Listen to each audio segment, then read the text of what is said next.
so we are going to talk about teething. So I was trying to do research. You asked for teething, Megan? She did. Great. Yeah. Excellent. I told Dr. Vin I almost didn't come today because I'm late and I have to leave early. But I'm like, you're doing it for me. I'm just gonna We are. We are doing it for you. Yeah. So teething is interesting because from a research standpoint, everything you look up for teething, they define it as tooth eruption. And so anything that you're going to find on teething is going to be, just go get her, is going to be related to when the tooth actually comes through. And so I feel like when I talk to parents about teething, it's typically around 3-ish months, and they're like, gosh, they're getting teeth already. And I'm like, they don't necessarily have to be getting teeth, but just like anything else in life, it's a process. Like the teeth don't just pop up out of nowhere. It's not like they're completely dormant and then like, wow, they're there all at one time. It's a process that the teeth have to go through for that eruption to happen. And the symptoms that we see with teething oftentimes happen before you even see a tooth or before you can even feel around and feel the bud. And I just feel like clinically and as parents, we have seen a few different things. I think the number one thing that we'll see is drooling. If your baby is drooling quite a bit and they don't typically drool, then that's a super common sign. Yeah, it's like a switch. It's like all of a sudden somebody turned on a faucet in your kid's mouth. And you're like, what is this? And this is why people wear bibs or they're changing their clothes multiple times a day because they're always damp. And they're like, what is this? Yep. And that is a sign that teething has begun. Correct. Yeah, sometimes they can be tugging at their ear or like hitting the side of their head. And typically we'll see, and again, just seeing this clinically, I've not seen any research that proves this, but it makes sense. What we have seen is that oftentimes if the child is pulling on one side of the ear or banging one side of the head, that's the side that the tooth is coming in on. Because essentially they're trying to disrupt the pain sensation that they're having in order to help make themselves more comfortable. They could have a fever, not like 103-degree fever, but they could have a slight fever. Before, is it going to erupt? Yeah. Like how long before? I would say it depends. I would imagine, again, there's no research on it because they always talk about just the tooth eruption. But I would imagine it's more likely as the tooth gets closer to erupting. Because here's the why. There's a why to it. Yeah, I'll talk about that in a bit. So yeah, you can see redness. Sometimes, as we tell a lot of parents too, is that you'll see redness in the eardrum, because the same nerve that controls the mouth is part of the same nerve that goes to the ear. And so if that nerve is inflamed, then it will show up in the mouth. It'll also show up in the ear. One that's very interesting that we don't see all the time, but we'll see, and I would say it happens most. It doesn't happen the most. First-time parents are most shocked by it. Whereas like my kid is however old, 6 months, 8 months, and they've never had a diaper rash before.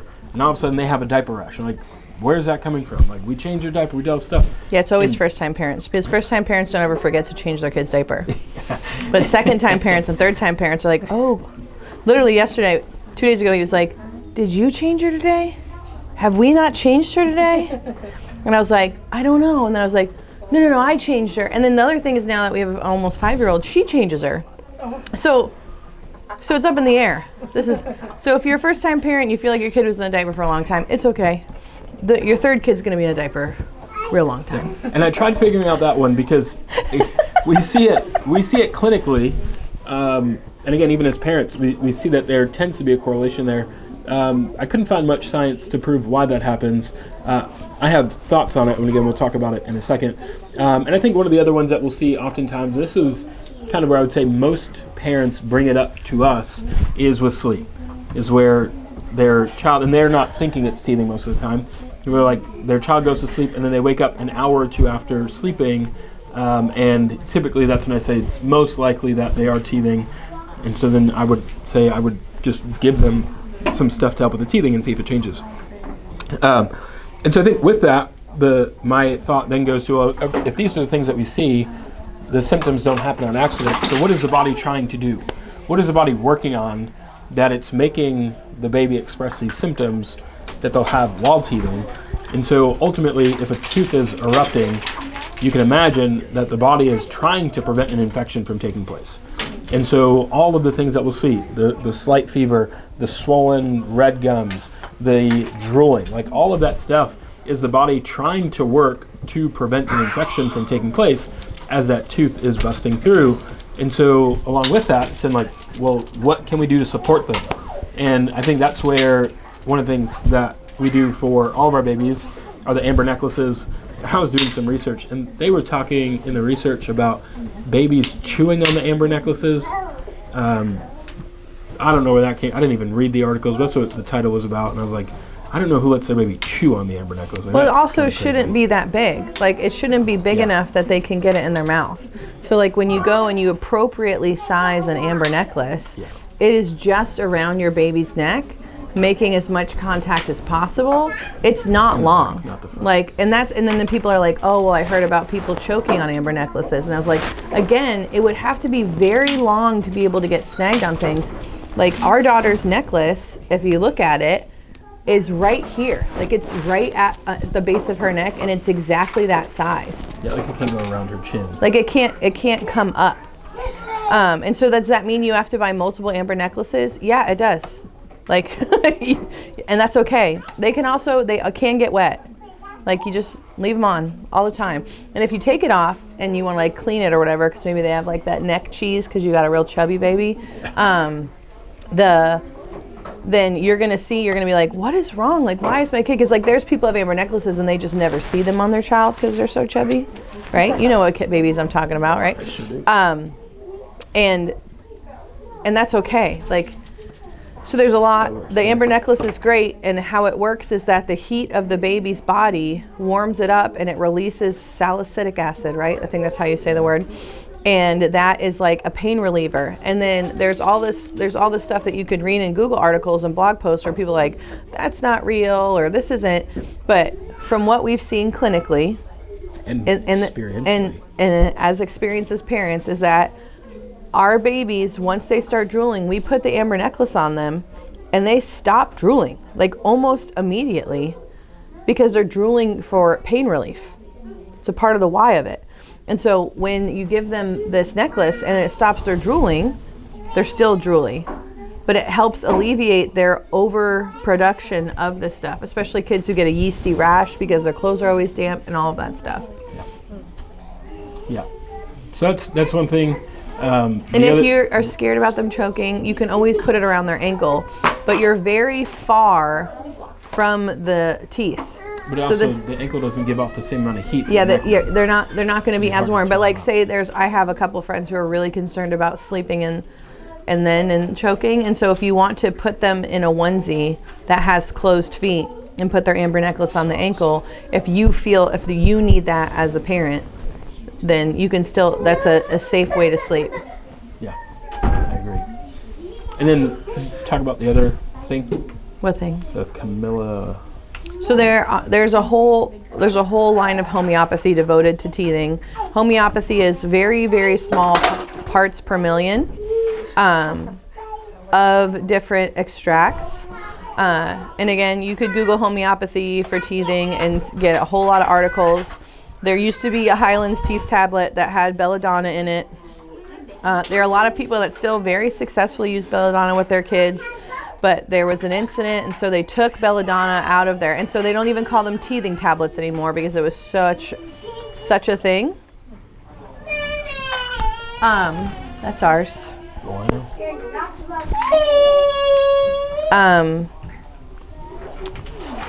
They changed them to oral pain relief tablets.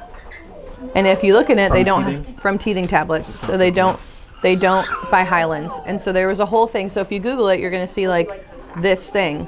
Now, belladonna itself, you can read about all of the benefits. It's a really helpful thing, especially with fevers, but do your own research and look at it. And also, you could probably take an entire thing. My daughter the other day ate an entire tablet, a whole canister full of homeopathy for hemorrhoids. Yeah, because she thinks they're delicious, because they're sweet. And I said to her, Karen, you don't have hemorrhoids. And she was like, they're all gone. I ate them. They were delicious. And I said, well, I know with confidence that it's not going to hurt you. Because she doesn't have them, it doesn't do anything. Well, it activates something inside of your body. Yeah, so to then work. The way to do homeopathy healing. works, and this is why people like call it woo-woo and witchcraft and quackery, right? Is that it's such a small dosage of it. It's kind of like a whisper. It's the essence of this thing. And when that is put in your body goes, oh, I should do this thing. And so if you take oxylococcinum, which looks like oscillocanoconym on the thing, but the correct way to say it is oxylococcinum. So now you can be fun at your hippie, crunchy mom parties. Or you take cold calm or sinus calm or any of that stuff. All of that is like mainstream, modernized, acceptable homeopathy. But you can order, yeah, and people are like, oh, cold calm, that makes sense. And then that same person will be like, homeopathy is quackery, but I love these tablets. And I'm like, hey, you don't know what you're talking about. And so there is an oral pain relief by Highlands that has lots of homeopathy. And then another fun fact about homeopathy, if you're doing those, they're these soft pellets that dissolve because the baby can't be patient enough to let the other ones dissolve under their tongue. So they're made in such a way, and you have to do it every 15 minutes for the first hour, and then every 2 to 3 hours after that. If you don't dose homeopathy enough, it does not work. Like, this isn't like a one and done, put it in. But sometimes, yeah, the tubes, yeah, all homeopathy. It's supposed to be every, and it'll give you instructions, like, so I could be off a little bit on the timing there, but every 15 minutes for the first hour, and I think it might be every half hour for a couple hours after. Yeah. And it's because in the first hour you're awakening that part of your body to do what the homeopathy is triggering, and then you're reminding it after the 2 hours because it's a very subtle thing. But it works really great, and the other thing that we use is the box rescue remedy. Which has a whole bunch of herbs that help calm the baby down. The kids one does not have alcohol in it. The adult one does have alcohol in it. So if you have family that's saying like, oh, we just used to put whiskey on your gums or bourbon on your gums, or in Russia it's vodka on your gums, that alcohol, it has a numbing effect. And so if you choose to get the box rescue remedy and the alcohol tincture, the adult form, it's the alcohol that numbs and the herbs that calm.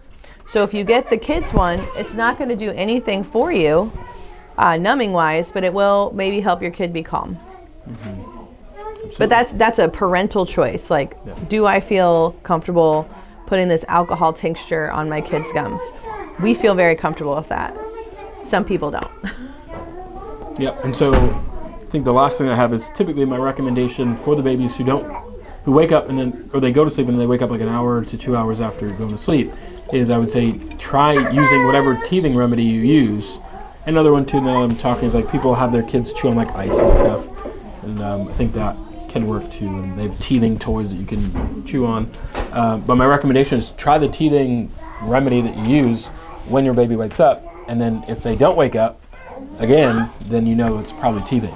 Once you start introducing solids, if they keep waking up, then it can be that they're hungry. But that's another conversation for another day. Well, and I think one of the other signs of teething that people are like, oh, well, now my baby's putting everything in their mouth, they must be teething. Yes and no, because there is a developmental milestone that happens with mouthing, because their mouth is more sensory than their fingers are at this time. Like, so when they bring it up to their mouth, they're like trying to figure out, oh, what is this thing? Can I bite it? Can I do these things? You know, this is when most moms are panicking that there's marbles or rocks or something on the floor. But your child will also start to chew things. And so when you see your kid chewing on something you don't want, big free parenting tip, don't say no.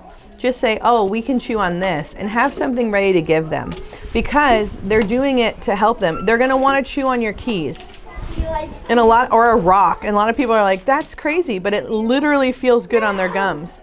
And so if you can give them something, there's a teething tube that people love. It's basically just a silicone straw.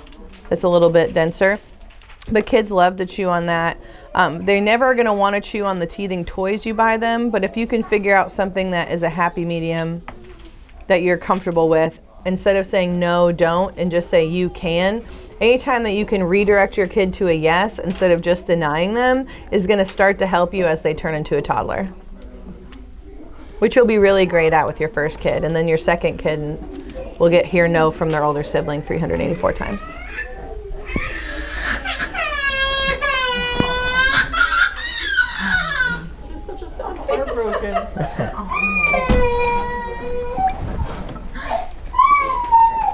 Cameron's heart is broken.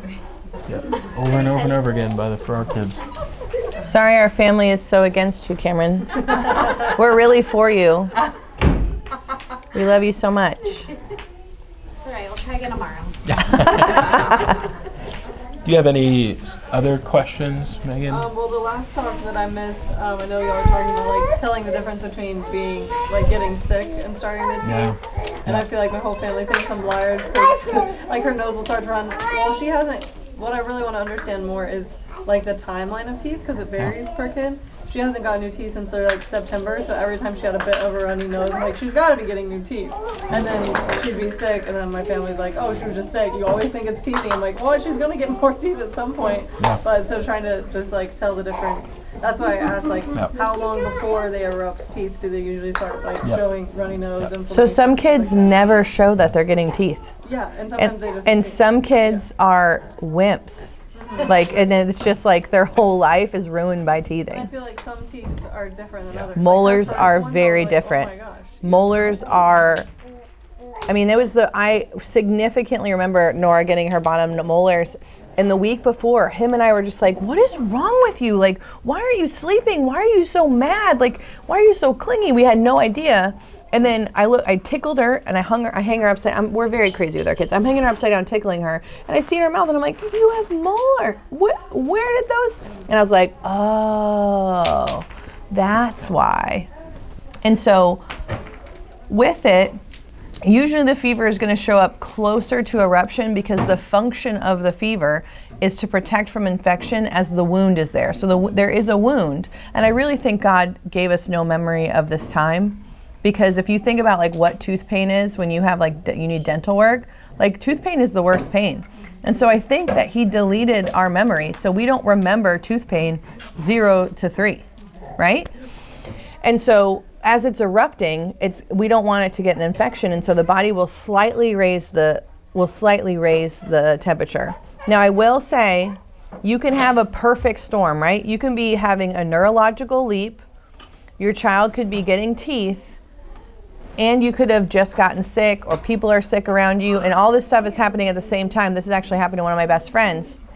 And so her whole family was sick. Her son is going through a leap. He just got diagnosed with a double ear infection. How old is he? 7 months. 7 months. He wouldn't eat. He was super clingy, and he's getting teeth all at the same time. And so, but he also had a fever for 3 days.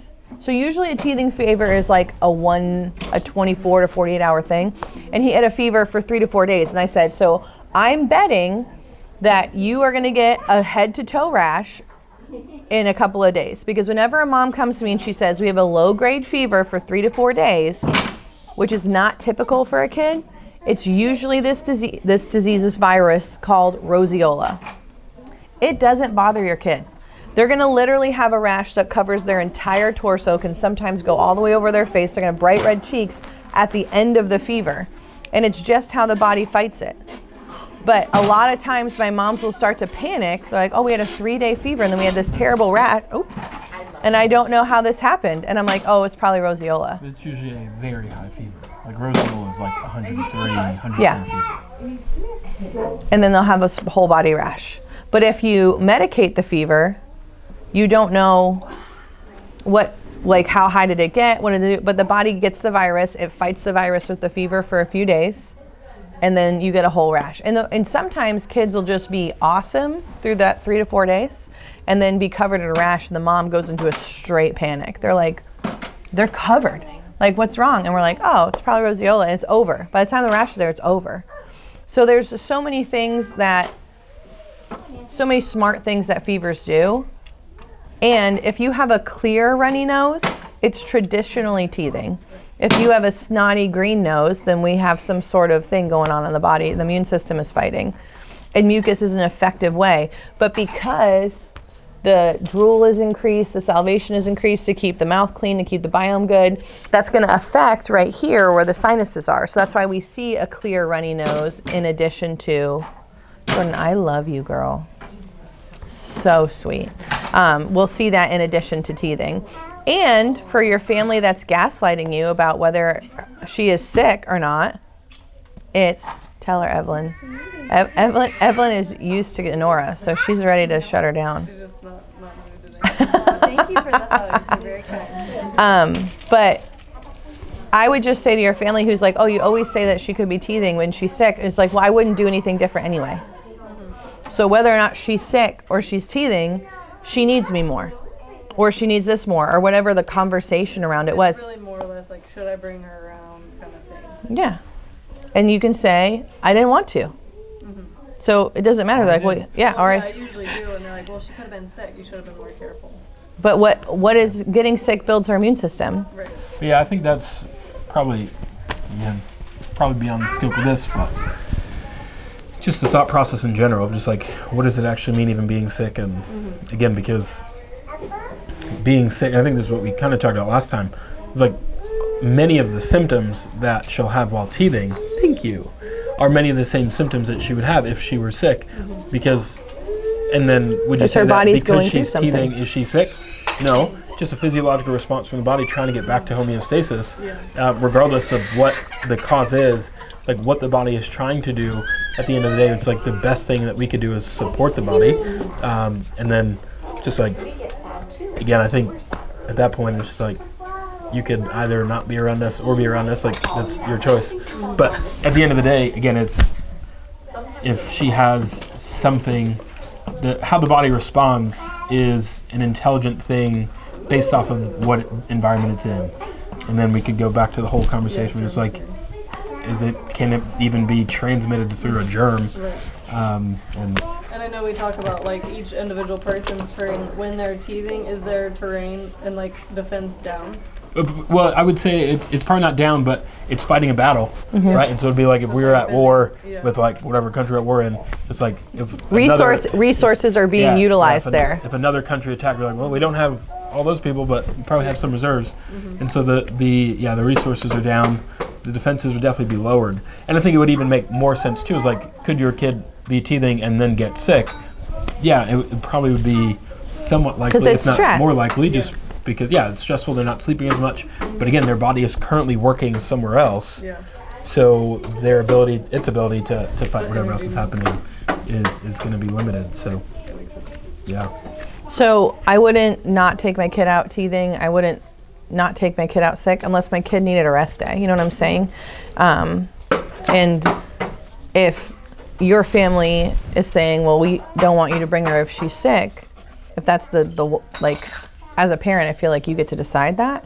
But if that's what they're saying, then I would just say, okay, then we're not going to come a lot. Like, because we're in a season where, as a first-time parent, I'm figuring out if she's teething or sick. And if that's your guys' choice, then my choice will be to miss stuff.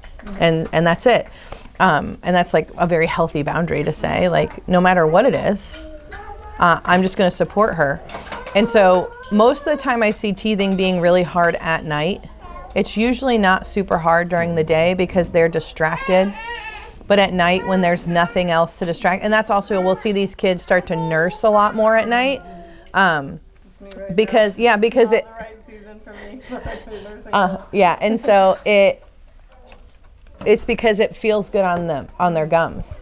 And like you'll also see if you use a pacifier with your kid, instead of them sucking on it like normal, they're gonna pull it to the side and chew on it like crazy. Because they're like, wow, this is a great thing to chew on. And you might also see them start chewing on your nipples. And you're like, this is a no for me. And I definitely encourage you, as a mother of 3 children I've successfully breastfed, to have a boundary.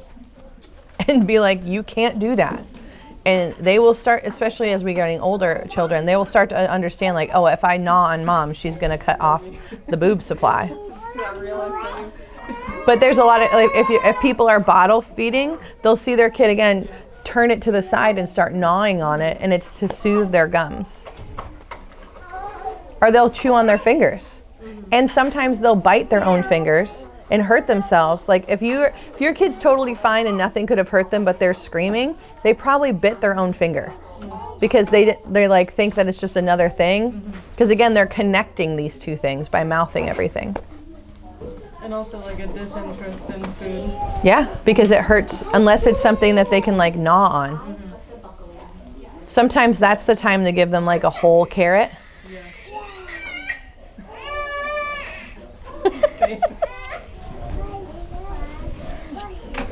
Because teeth are hard. And they're not hard with every kid. But if they're hard with your kid, they're probably all going to be hard. It's just they don't handle it well. And you'll probably see that throughout their life. Like when they get hurt, it's really hard. Like my son, teethed hard. Karen, we never knew if she had teeth. Karen is our toughest kid. When she goes down, she's down the hardest. Like if she has an illness or something, but she's the toughest. Whereas if Vincent falls, the whole world is over. We might as well just amputate his leg because the boo-boo he has is too much. But Karen's like, I fell, I'm fine. And Honora is also tough. And I also probably think that comes from not being able to helicopter parent when you have multiple kids. They're just like, well, nobody's coming to get me because they're distracted by the other ones. You got anything else, honey? That's it. All right, hot and efficient, like Chick-fil-A. Nothing's more hot and efficient than Chick-fil-A. Right.